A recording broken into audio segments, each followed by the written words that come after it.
Happy Mother's Day!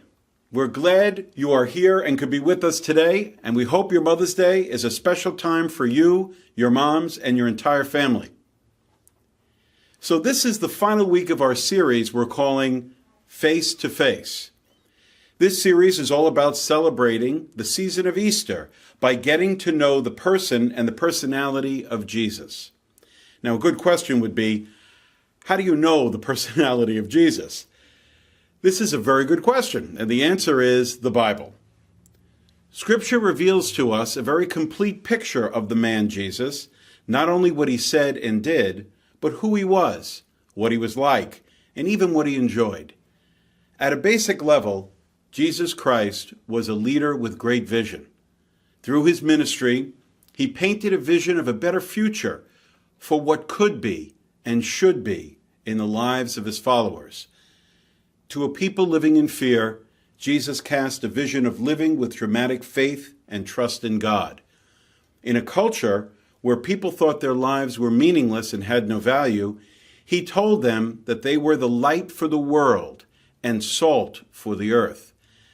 In a world where people thought they had to live enslaved to poverty and oppression, Jesus showed a way to live with this radical freedom.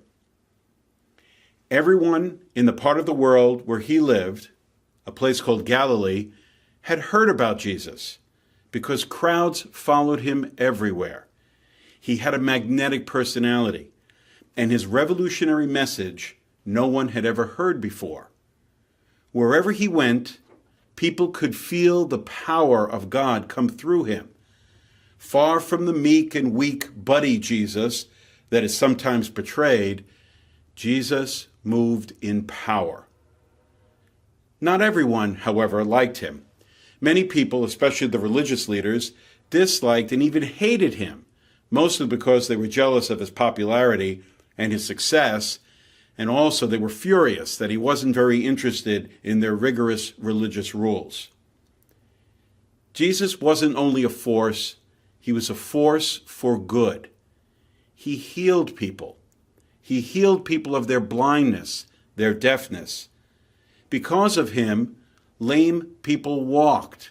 He fed people.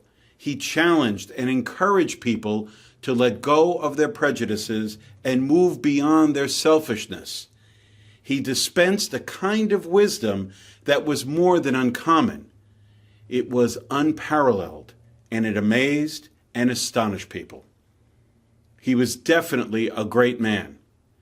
Any historian would probably have to acknowledge that. But Christians believe he was and is, in fact, much, much more.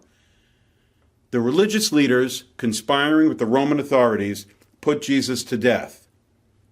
But Christianity preaches the astonishing message that Jesus didn't stay dead. 3 days later, he conquered the grave. He rose from the dead. And that is basically what Christianity is all about. It's why we're here today.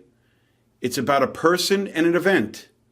The person is Jesus Christ, and the event is his resurrection from the dead. What separates Jesus from every other good, great, and wise and wonderful person who ever lived is that they were conquered by death. They're dead. And this man, the Son of God, who is author and origin of all things and reigns forever and ultimately judges and determines all things and everything, desires a relationship with you. That's what we're talking about in this series. One of the aspects of Jesus' personality that we can read about in the Gospels is his relationship with his mother.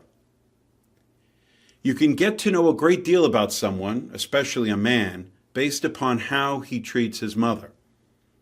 On this Mother's Day, that's what we're looking at. Mary appears a number of times in the Gospels, beginning with the stories of the Nativity, of course. But there are 3 stories where Jesus and his mother interact, and they offer a few surprises, actually.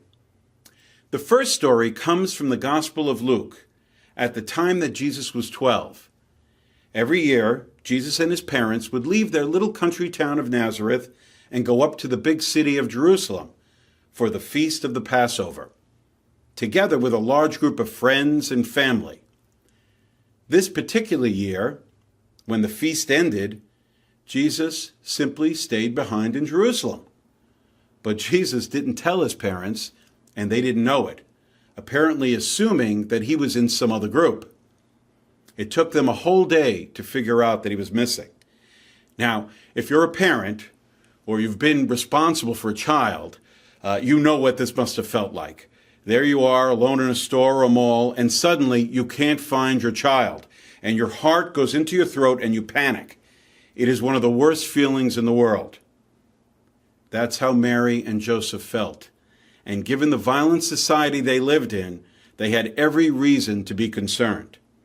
Anyway, they retraced their steps back to Jerusalem, at the time a very dangerous and difficult journey, and after another 3 days, they finally found him where he had no business being, among the temple teachers and ministers. It's an amazing scene, prefiguring the amazing man that this man Jesus was growing into. Still, it was upsetting and stressful for his parents, and you could almost hear the hurt in Mary's voice as she says, "Son, why have you treated us so? Your father and I have been looking for you anxiously." If you have kids, they will both delight and disappoint you. It goes with the territory. And Jesus answers in some ways like a 12-year-old boy, oblivious to his mother's concerns. He says, "How is it that you sought me? Did you not know that I must be in my Father's house?" What Luke helps us see is that Jesus developed just like any other boy. He was inquisitive. He took risks. He got into things. He went places he wasn't expected to go. He liked to explore. But it's important. Look how the story concludes. "And he went down with them and came to Nazareth and was obedient to them. And his mother kept all these things in her heart." Bottom line, he was obedient to his mother. And his mother treasured this obedience in her heart. The next time we see Jesus interact with Mary is in the Gospel of John. At this point, we flash forward about 18 years. Mary and Jesus are at a wedding in a town called Cana. Weddings then, as now, were a big deal. And in this culture particularly, they could go on for days. John tells us that eventually, in the course of this wedding, they ran out of wine. Now, this would have been a minor disaster and a major embarrassment for the couple. Mary, who evidently is helping with the arrangements and could see what was going on behind the scenes, goes to Jesus with this concern. They have no wine. She obviously has insight into her son and what he can do. All she has to do is bring this problem to his attention. He says, however, "Woman, how does this concern or affect me? My hour has not yet come." Now, the word woman sounds a little rude. If you called your mother woman, she would probably not appreciate it. In this culture, however, the word was in fact a sign of respect or even affection, more like "dear lady."